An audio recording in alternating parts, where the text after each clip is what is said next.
নমস্কার, নিউজ নামের prime news আপনাদের প্রত্যেককে স্বাগত। এই মুহূর্তে আপনাদের সঙ্গে রয়েছে আমি প্রাণে। চোখ রাখছি এই মুহূর্তের বিস্তারিত সংবাদের দিকে। কমলপুরে এবিসি ব্রিক ইন্ডাস্ট্রিতে ঘটে গেল এক মর্মান্তিক দুর্ঘটনা।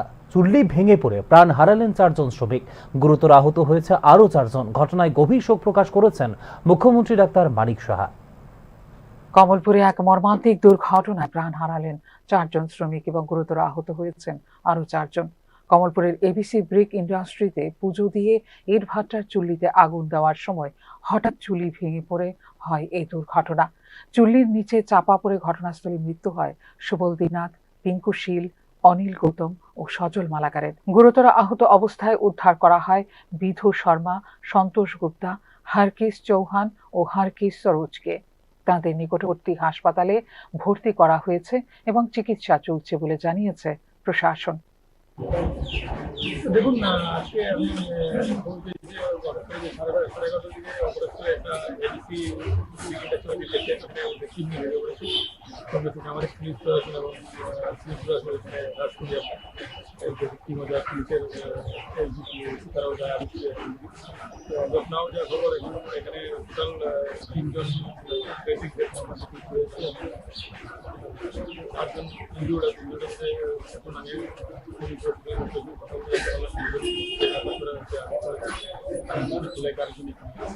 স্যার বাটার ব্যাপারে কোনো কেস টেস আছে? এখন জাস্ট একটু আগে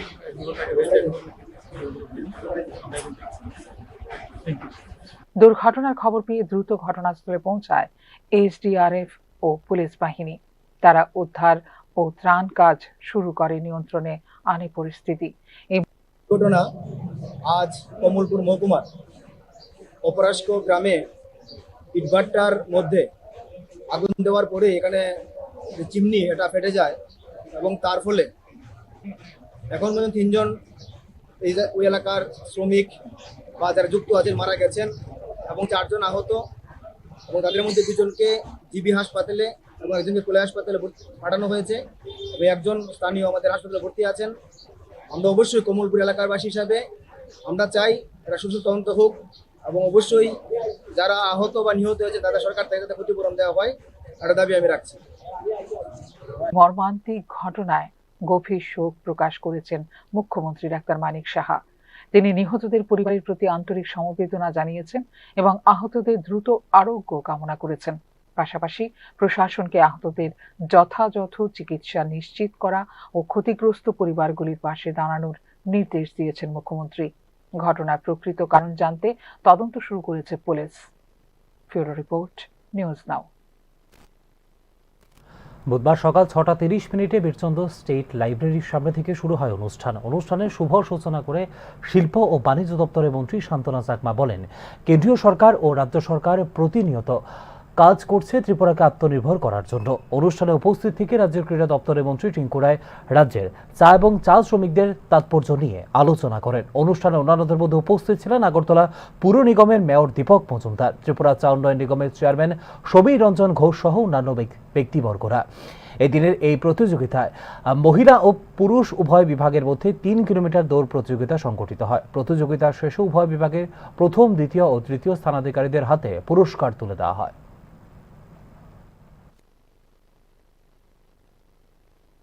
চা উৎপাদন হয়, আমাদের রাজ্য ভালো চা আমরা উৎপাদন করি, এই কথাটা এখানে যারা সামনে শুনছেন তার মধ্যে অধিক সংখ্যক লোকে জানতেন না। এই চায়টা এখানে তৈরি হতো, এই চায়টা উৎপাদন হতো, অকশন হয়ে যেত, গুয়াহাটিতে যেত।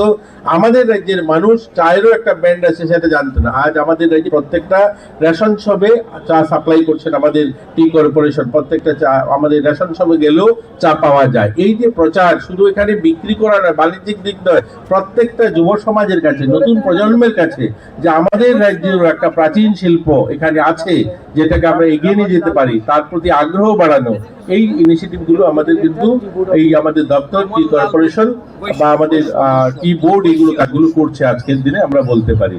আর প্রচার প্রসারের জন্য রান ফর টি বা এই আজকে লোগো করা, আজকে আমাদের এখানে অকশনের ব্যবস্থা তৈরি করা, মাননীয় মুখ্যমন্ত্রীর হাত দিয়ে উনি বলেছেন যে আগামী বছর আমরা অকশন সেন্টার আমরা করতে পারবো। তো আমরা আশাবাদী আগামী দিন বিগত দিনে যে 25 বছর বলি অথবা 35 বছর বলি, সেই বিগত দিনে আমাদের চা শ্রমিকদের কোনো ধরনের সম্মান দেওয়া হতো না। একটা নির্দিষ্ট লিমিটে তাদেরকে যে তাদের পারিশ্রমিক দেওয়া হতো। তো সেই তখনকার সময়ে ছিল মাত্র 105 টাকা ছিল। আজকে বর্তমানে যদি আমরা লক্ষ্য করি তাহলে আমাদের সরকার আসার পরে আমরা 204 টাকা করেছি। সেটা কিন্তু একমাত্র বর্তমান সরকারের প্রচেষ্টায় এবং আমাদের যে সকলের আমাদের প্রচেষ্টায় আমাদের সরকারের একটাই যে মূল মন্ত্র সবকা সাথ সবকা বিকাশ, সবকা প্রয়াস, সবকা বিশ্বাস। উন্নয়ন ও সংরক্ষণ এই দুইয়ের ভারসাম্য রক্ষা করাই আজ সবচেয়ে বড় চ্যালেঞ্জ রাজ্যের সামনে। হেরিটেজ পার্ক পরিদর্শন এসে মন্ত্রী অনিমেষ দেববর্মার বক্তব্য একদিকে যেমন পর্যটন পরিকাঠামো উন্নয়নের প্রতিশ্রুতি তুলে ধরেছে, তেমনি বনজ সম্পদ রক্ষায় প্রশাসনিক সীমাবদ্ধতার ছবিও স্পষ্ট করেছে। অন্যদিকে ঘোষণার পর ঘোষণায় কি বদলাবে বাস্তব চিত্র, নাকি পুরনো সমস্যাই নতুন করে সামনে আসবে, এ প্রশ্ন উঠে এলো মন্ত্রীর বক্তব্যে।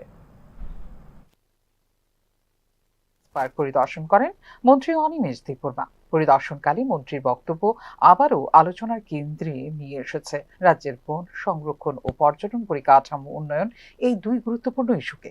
একদিকে যেমন হেরিটেজ পার্কের সৌন্দর্যায়ন ও আধুনিক সুযোগ সুবিধা গড়ে তোলার কথা বলা হয়েছে, অন্যদিকে তেমনি বনজ সম্পদ রক্ষায় প্রশাসনিক দুর্বলতার চিত্রও স্পষ্টভাবে উঠে এসেছে বনমন্ত্রীর বক্তব্যে। রাজ্যের বন সম্পদ সুরক্ষার জন্য 400 জন টিএসআর জওয়ান এবং উন্নত মানের অস্ত্রের প্রয়োজনীয়তার কথা রাজ্য সরকারের কাছে জানানো হলেও এখনো পর্যন্ত কোনো কার্যকর পদক্ষেপ নেওয়া হয়নি বলে স্পষ্ট ভাষায় জানিয়েছেন বনমন্ত্রী। এটি শুধু একটি প্রশাসনিক বিলম্ব নয়, বরং বন উজাড়, চোরাচালান ও অবৈধ কার্যকলাপ রুখতে প্রশাসনিক প্রস্তুতির ঘাটতির দিকেই ইঙ্গিত করে বলে মনে করছেন বিশ্লেষকরা। ফরেস্ট ডিপার্টমেন্টের বিরুদ্ধেই চলছে, কারণ দস্যুদের সংখ্যা এমন বৃদ্ধি পেয়েছে, যার কারণে আমি মন্ত্রী হওয়ার 1-2 মাস বাদেই বললাম, আপনাদেরও মনে আছে, যে আমাকে অন্তত 400 জন টিএসআর দিয়ে দিন, অন্তত এই লোকগুলির বিরুদ্ধে তো ব্যবস্থা নিতে পারি। সো হচ্ছে না এগুলো। পিসিসিএফ সাহাব নিজে কথা বলেছেন ডিজির সাথে। বন্দুকের ব্যাপারেও আমি AK-47 চেয়েছি, কিন্তু বলা হচ্ছে যে SLR দিয়ে আপাতত করতে হবে। তারপর আমি বললাম ভালো SLRগুলো দিই, যেগুলো এখনও চলে, ফায়ারিং করা যাবে, ফায়ারিং করে টেস্ট করে এগিয়ে দেওয়ার জন্য। তো চেষ্টা করছি অ্যাকচুয়ালি, কিন্তু সবটাই তো আসলে একা ফরেস্ট মিনিস্ট্রির কাছে সেটা না। একটা হচ্ছে স্টাফের সংখ্যার অভাব, অস্ত্রের কথা তো আমি বললাম। এই কারণেই কিন্তু ধীরে ধীরে আমিও চেষ্টা করছি, যে কে চায় যে এই চোরা কারবারিরা ব্যবসা করুক, এটা আমি চাই, আই ডোন্ট ওয়ান্ট। কিন্তু মোকাবেলা করতে গিয়ে দেখা গেল ফরেস্টাররা এই মাফিয়াদের হাতে পিটামোড়া খাচ্ছে। তারপর একজন গার্ডকে তো দাও দিয়ে কুপিয়ে তার হাতটাই শেষ। হেরিটেজ পার্ককে পর্যটনের আকর্ষণীয় কেন্দ্র হিসেবে গড়ে তুলতে ক্লাসিক পাবলিক টয়লেট নির্মাণ, বিভিন্ন স্ট্যাচু স্থাপন এবং ভিআইপি ভিজিটরদের জন্য উপযুক্ত ব্যবস্থা করার জন্য এদিন সংশ্লিষ্ট আধিকারিকদের নির্দেশ দিয়েছেন বনমন্ত্রী। একটা পাবলিক ক্লাসিক একটা টয়লেট নির্মাণের জন্য ভিজিটার্সদের জন্য আমি আজকে বলে গেলাম যে এটা করতে হবে এখানে, কারণ এত সুন্দর একটা পার্কের মধ্যে if they don't have good toilets, how visitors where they will go. এটা হবে একটা। 2 নম্বর হচ্ছে এই যে সমস্ত বাউন্ডারি বাইরের থেকে বের, এবার যেখানে যেখানে মরিচা তরিচা আছে এইগুলো রিপেইন্টিং করে এটা সৌন্দর্য করা, নোট করে নাও। দেন I want some statues related, অনেকগুলো আছে তো, অনেকগুলো স্ট্যাচু আমরা করা যায়। ইন্ডিজেনাস কিছু স্ট্যাচু এখানে যেন হয়, কালচার হেরিটেজ এই ধরনের একটা প্রদর্শনী যারা আমরা করতে পারি, এটার ব্যবস্থা করা। তারপর ভিআইপিরা যদি কখনো আসে এখানে, there is no good facilities for VIP visitors. ভিআইপিরাও তো আসে এখানে, এটার জন্য কিছু একটা ব্যবস্থা যেন হয়। সামারজি আছেন এখানে, PCCFN হোক, একদম ক্যামেরার সামনে আছেন। এগুলো সাংবাদিকরাও আপনারা চেক করবেন যে এই কাজগুলো হয় কিনা ইন দ্য নেক্সট 6 months। যদি না হয়, Prasad, I am telling in front of the camera, this all infrastructure we have to because মন্ত্রী অনিমেষ দেববর্মা 6 মাসের সময়সীমা বেঁধে দিয়ে আধিকারিকদের নির্দেশ দিলেও অতীত অভিজ্ঞতা বলছে প্রকল্প বাস্তবায়নের সময়সীমা মানা চ্যালেঞ্জের মুখে পড়ছে প্রায়শই। সব মিলিয়ে হেরিটেজ পার্ক পরিদর্শন ঘিরে মন্ত্রীর বক্তব্য রাজ্যের উন্নয়ন পরিকল্পনার ইতিবাচক দিক যেমন তুলে ধরেছে, তেমনি প্রশাসনিক বিলম্বের দিকটিও ফুটে উঠেছে স্পষ্ট করে। বন সংরক্ষণ ও পর্যটন উন্নয়ন দুটোই রাজ্যের টেকসই ভবিষ্যতের জন্য যেখানে সমানভাবে গুরুত্বপূর্ণ, সেই ক্ষেত্রে আগামী দিনে রাজ্য সরকারের ভূমিকার উপর থাকবে সবচেয়ে বেশি নজর। ফিউরো রিপোর্ট, নিউজ নাও। রাজ্যের সরকারি স্বাস্থ্য পরিষেবার মান উন্নয়নে এক গুরুত্বপূর্ণ মাইলফলক অর্জন করেছে ত্রিপুরা। জাতীয় মান নিশ্চয়তা মানদণ্ড বা NQAS সার্টিফিকেশন অর্জনের ক্ষেত্রে নির্ধারিত সময়ের মধ্যেই লক্ষ্যমাত্রা পূরণ করে দেশের শীর্ষ 3টি অগ্রণী রাজ্যের তালিকায় স্থান করে নিয়েছে ত্রিপুরা। জাতীয় মান নিশ্চয়তা মানদণ্ড বা NQAS সার্টিফিকেশন অর্জনে উল্লেখযোগ্য সাফল্য অর্জন করল ত্রিপুরা। রাজ্যের মোট স্বাস্থ্য প্রতিষ্ঠানের 50.53% ইতিমধ্যেই এই মানদণ্ডের আওতায় এসেছে, যার ফলে নির্ধারিত সময়ের মধ্যেই লক্ষ্যমাত্রা পূরণ করে দেশের শীর্ষ 3টি অগ্রণী রাজ্যের তালিকায় স্থান করে নিয়েছে ত্রিপুরা। ডিসেম্বর 2025-এর মধ্যে 50% এবং ডিসেম্বর 2026-এর মধ্যে 100% সরকারি স্বাস্থ্য প্রতিষ্ঠানকে NQAS সার্টিফিকেশনের আওতায় আনতে হবে বলে 2023 সালের ডিসেম্বর মাসে অনুষ্ঠিত জাতীয় সম্মেলনে নেওয়া হয়েছিল সিদ্ধান্ত। সেই লক্ষ্যকে সামনে রেখে স্বাস্থ্য দপ্তরের দিক নির্দেশনায় জাতীয় স্বাস্থ্য মিশন কাজ শুরু করে পরিকল্পিতভাবে। এই কর্মসূচির অংশ হিসেবে রাজ্য ও জেলা স্তরে গঠন করা হয় গুণমান নিশ্চয়তা committee. Improved in the hospital, leading to decrease in hospital-acquired infection. The use of 3-bucket system, mopping, and segregation of waste, and different steps and protocols followed by us, which leads to the increase in the patient satisfaction and staff satisfaction, and lead to decrease in the infection count. We have been continuously working for this award, not only for our own satisfaction, but also the patient satisfaction, which leads to the increase in the footfall in the hospital. Thank you. স্বাস্থ্য পরিষেবার মান উন্নয়নে নিয়মিত নজরদারি ও মূল্যায়নের কাজ চালিয়ে যায়। সে জেলা শাসক ও কালেক্টরের সভাপতিত্বে গঠিত এই কমিটিগুলো রাজ্য ও জেলা কোয়ালিটি অ্যাসুরেন্স সেলের সম্মিলিত ও নিরলস প্রচেষ্টার ফলেই এই সাফল্য সম্ভব হয়েছে বলে জানিয়েছে স্বাস্থ্য দপ্তর। বর্তমানে ত্রিপুরা রাজ্যে মোট 971টি সরকারি স্বাস্থ্য প্রতিষ্ঠানের মধ্যে 491টি প্রতিষ্ঠান NQAS সার্টিফিকেশন অর্জন করেছে, যা শতকরা হিসেবে 50.53। এই কৃতিত্বের মাধ্যমে নির্ধারিত সময়ের মধ্যেই দমন ও দিউ এবং অন্ধ্রপ্রদেশের সঙ্গে 50% লক্ষ্যমাত্রা পূরণকারী রাজ্যের মর্যাদা লাভ করেছে ত্রিপুরা। জাতীয় মান নিশ্চয়তা মানদণ্ড NQAS হলো ভারত সরকারের একটি স্বীকৃতি ব্যবস্থা, যার মাধ্যমে সরকারি স্বাস্থ্য প্রতিষ্ঠানের পরিষেবার গুণগত মান মূল্যায়ন করা হয়। এতে হাসপাতালের পরিকাঠামো, চিকিৎসা পরিষেবা, চিকিৎসক ও স্বাস্থ্য কর্মীদের দক্ষতা, ওষুধের প্রাপ্যতা, নথি সংরক্ষণ ব্যবস্থা এবং রোগীদের সন্তুষ্টির মতো একাধিক গুরুত্বপূর্ণ বিষয় যাচাই করা হয়। স্বাস্থ্য পরিষেবার মান উন্নয়নে এই সাফল্য ভবিষ্যতে রাজ্যের সার্বিক জনস্বাস্থ্যের উন্নয়নে গুরুত্বপূর্ণ ভূমিকা নেবে বলে মনে করছেন বিশেষজ্ঞরা। ফিউরো রিপোর্ট, নিউজ নাও। গ্রামীণ মানুষের ঘরে ঘরে নিরাপদ পানীয় জল পৌঁছে দেওয়ার লক্ষ্যে চালু হওয়া কেন্দ্রীয় সরকারের জল জীবন মিশন বাস্তবের মাটিতে বড় প্রশ্নের মুখে রাজ্যের পাহাড়ি এলাকায়। কোটি কোটি টাকার বরাদ্দ ও উন্নয়নের প্রতিশ্রুতি থাকলেও আজও বিশুদ্ধ পানীয় জল থেকে বঞ্চিত বহু পরিবার। কাগজে কলমে সাফল্যের দাবি আর মাঠ পর্যায়ের করুণ বাস্তবতার ফারাকই তুলে ধরা হচ্ছে এই প্রতিবেদনে। গ্রামাঞ্চলে ঘরে ঘরে নিরাপদ পানীয় জল পৌঁছে দেওয়ার লক্ষ্যে কেন্দ্রীয় সরকারের অন্যতম উচ্চাকাঙ্ক্ষী প্রকল্প জল জীবন মিশন। কিন্তু বিভিন্ন জেলার, বিশেষ করে পাহাড়ি এলাকায় প্রকল্পটির বাস্তবায়ন নিয়ে উঠছে একাধিক গুরুতর প্রশ্ন। কাগজে কলমে কোটি কোটি টাকার বরাদ্দ থাকলেও বাস্তবে আজও বিশুদ্ধ পানীয় জল থেকে বঞ্চিত বহু পরিবার। ঊনকোটি এডিসি ভিলেজের ২ নম্বর ওয়ার্ডের শিববাড়ি ও বড় শিববাড়ি এলাকায় প্রতিদিন জল সংগ্রহের জন্য সংগ্রাম করছেন প্রায় ৭০টি পরিবারে ৩ শতাধিক মানুষ। জল জীবন মিশনের আওতায় নিয়মিত পাইপলাইনের মাধ্যমে জল সরবরাহের প্রতিশ্রুতি দেওয়া হলেও বাস্তবে জল আসে অনিয়মিতভাবে। অনেক সময় দিনের পর দিন এক ফোঁটাও মিলছে না জল। এটার নাম? আমার নাম ডাইরেক্টর দেববর্মা। এটা কোন জায়গা? শিববাড়ি, শিববাড়ি, শিববাড়ি ২ নং ওয়ার্ড, ঊনকোটি সরা, Unakoti ADC village. Unakoti ADC. আপনারা জল নিয়ে কি সমস্যা আছে কোন তো?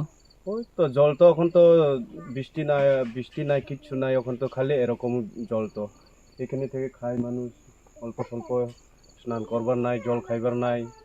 আর গাড়ি দিয়ে আনে তো এটা তো 2 দিনে একবার আনে, এটাও কোলাই না জল ঠিক মতন। দিনের মানুষ কত তো জল লাগে এটা তো সবাই জানে। স্নান করতো, বাথরুম যাইতো, কিতা করতো, ওইটা জল খাইয়ে মানুষ অনেক পেট খারাপ হয়। পাহাড়ি ভূপ্রকৃতির কথা মাথায় না রেখে বেশিরভাগ প্রকল্প পরিকল্পনা করা হয়েছে।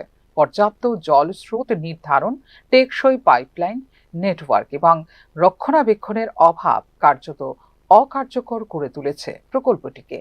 পাহাড়ি ঢালে পাইপলাইন বসানো হলেও তা বারবার ক্ষতিগ্রস্ত হচ্ছে, অথচ দ্রুত মেরামতের নেই কোনো ব্যবস্থা। সবচেয়ে উদ্বেগজনক চিত্র নুনছড়া এলাকায় কোটি কোটি টাকা ব্যয়ে নির্মিত একটি ওয়াটার ট্রিটমেন্ট প্ল্যান্ট উদ্বোধনের কয়েক মাসের মধ্যেই বন্ধ হয়ে পড়ে। এখানে উদ্বোধনের পর থেকে একদিনের জন্য ওই প্ল্যান্টের জল তাদের এলাকায় পৌঁছায়নি বলে স্থানীয়দের অভিযোগ।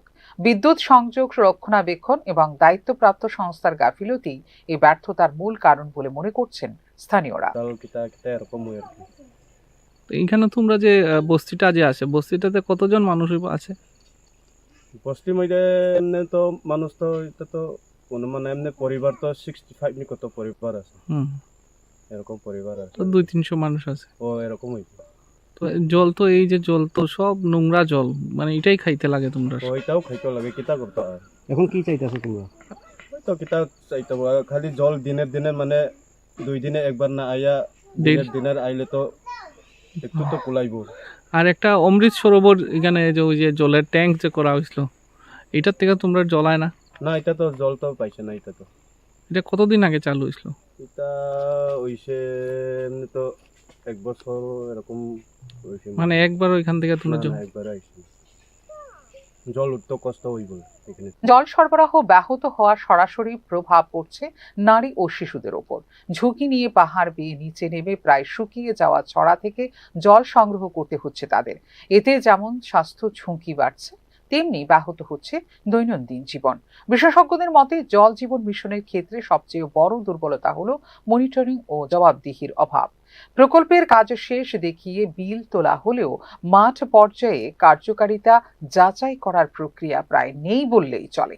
স্থানীয় মানুষের অংশগ্রহণ ছাড়াই পরিকল্পনা নেওয়ায় বাস্তব চাহিদা পূরণ করতে ব্যর্থ হচ্ছে প্রকল্প বলে অভিযোগ বিভিন্ন মহলের। এই পরিস্থিতিতে জল জীবন মিশনের বিপুল অর্থ কি শুধুই কাগজে উন্নয়নের পরিসংখ্যান তৈরিতে সীমাবদ্ধ, নাকি সত্যিই মানুষের মৌলিক অধিকার রক্ষায় আন্তরিক সরকার?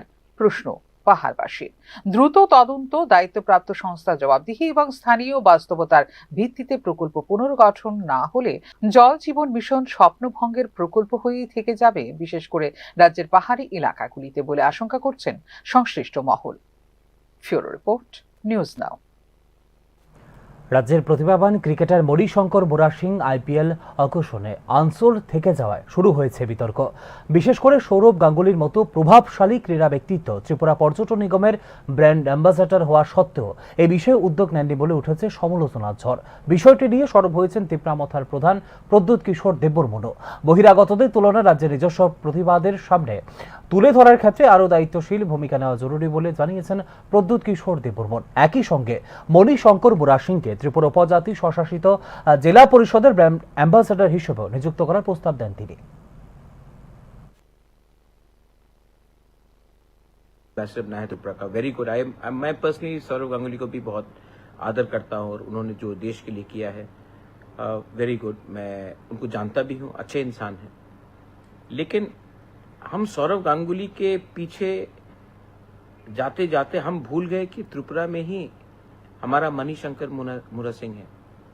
आईपीएल में सिलेक्ट हो या ना हो, वो एक रोल मॉडल है, और ये रोल मॉडल को हम अगर सम्मान नहीं देंगे, इज्जत नहीं देंगे, तो आने वाले दिन में यूथ क्यों स्पोर्ट्स में जाएगा, यूथ क्यों आज का जो यंगर जनरेशन है वो क्यों मोटिवेट होगा।